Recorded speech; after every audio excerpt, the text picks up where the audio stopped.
Hello and welcome to the Grand Line Review, your source for everything One Piece. And today we're going to do something a bit unusual for this channel and dive into the wonderful world of speculation. Now generally I don't like to cover this sort of thing because theories make up something like 99% of every other One Piece channel on YouTube, but in this particular case it's just a little bit too intriguing to avoid, and that may admittedly be because it involves one of my favorite characters, and because this idea is pretty damn out in the open and practically on the verge of being confirmed by Oda himself before it has even been potentially revealed. Before we get started though, I want to say that this video will include some very minor spoilers of the WANO arc. I really don't think anything I'm going to say here today is going to impede your enjoyment of WANO if you aren't caught up with the manga, or ruin any particular moment. In fact, pretty much the only thing I'm going to be talking about is a very simple name. No plot points, no action, not a whole lot of anything really, but I figured I'd just give you that little warning anyway, just because. But with that out in the open, let's proceed to discuss the idea of, is ZORO from WANO? Or I suppose the more accurate question would be, is ZORO a descendant of an individual from WANO? But that doesn't make quite as snappy of a title for a video, sadly. Now this idea has been spoken of at great length ever since the existence of WANO was made known to the fanbase. A famed land of samurai and a sword paradise, it would only make sense for ZORO to feel very much at home in such a place. However, leaping into the WANO arc has taken this from mere outrageous speculation to an incredibly likely possibility. And it has been done, as I mentioned before, through one simple word, that word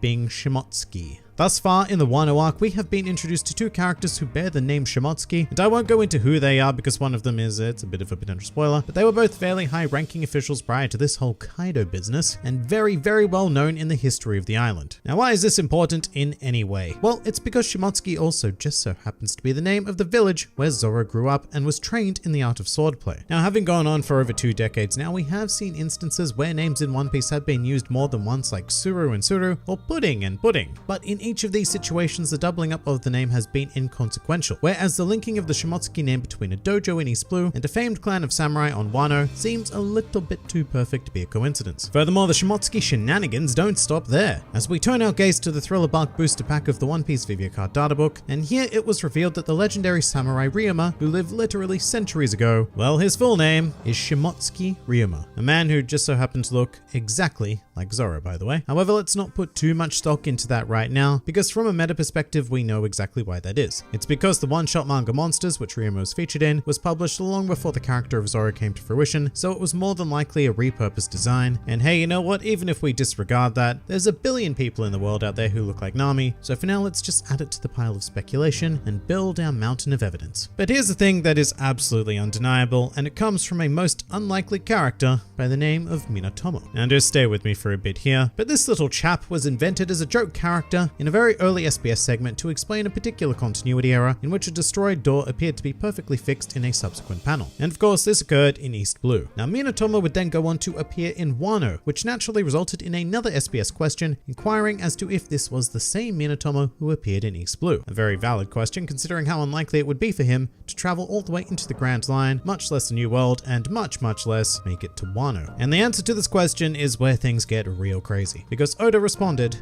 with the following. Yes, he is. Back then, he was fixing the broken door to the bar in Fuchsia Village. He was introduced as Carpenter Minatomo-san, exclaiming, "Who did this?" And now he somehow ended up in the New World in the closed border country of WANO. Isn't that weird? That's right, they actually aren't the same person. They have the same last name because they're related by blood. The fact of the matter is, a ship from WANO reached East Blue a few decades ago. One of the descendants of someone on that ship is a person that everybody is familiar with. This part might be featured later in the main story, so I won't mention any more than that. It isn't going to be a major plotline, it will just be a minor story.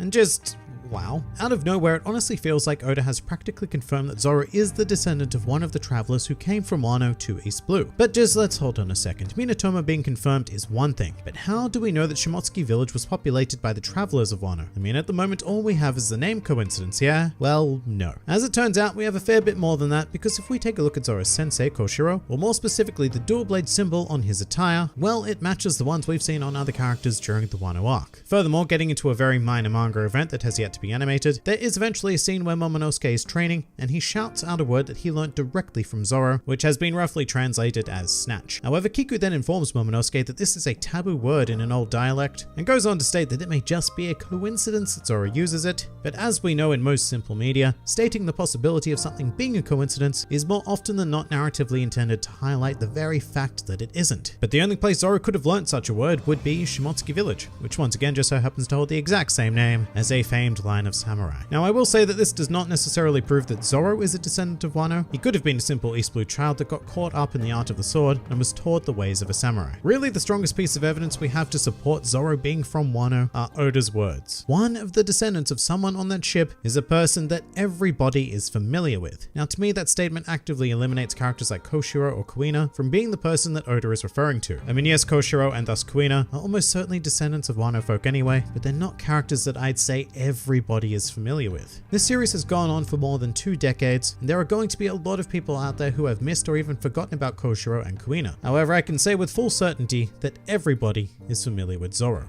Add that to the fact that Zoro looks exactly like Shimotsuki Ryoma, the idea he comes from a village founded by Wano citizens, and you know what, even his bright green hair adds evidence to this idea, because bright and vibrant hair does seem to be a trademark feature of Wano's inhabitants. Look, it would honestly not surprise me if in the near future, Zoro's full name was revealed to be Shimotsuki Zoro, in the same way that Sanji was revealed to be Vinsmoke Sanji. Because with that move, Oda proved that it is never too late in the game to make world-changing revelations about characters that we are ever so familiar with. Now with that, I should also go on to highlight the fact that Oda went on to say, this part might be featured later in the main story, so I won't mention any more on that. It isn't going to be a major plotline, it will just be a minor story. So look, if these heavy, bordering on confirmed hints do become blatantly stated in the series, it is not going to be a huge deal in the grand scheme of Wano. It's not like Zoro is going to find out that he's a descendant of Ryoma and then go on some sort of quest to fulfill his destiny. No, he's still here to take down Kaido along with the Alliance. So while this may have some interesting implications, I highly doubt that it will become a huge focus at any point during the arc. It's more of a nice connecting of the dots, which is something that this series is so fantastic at. But finally, once again, I have to say that as much as I'm not a huge fan of making theories or posing speculation to all of you, this is just a bit too much to ignore, and at this point I would be much more surprised if Wano ends with Zoro not having been revealed to be a descendant of one of their citizens.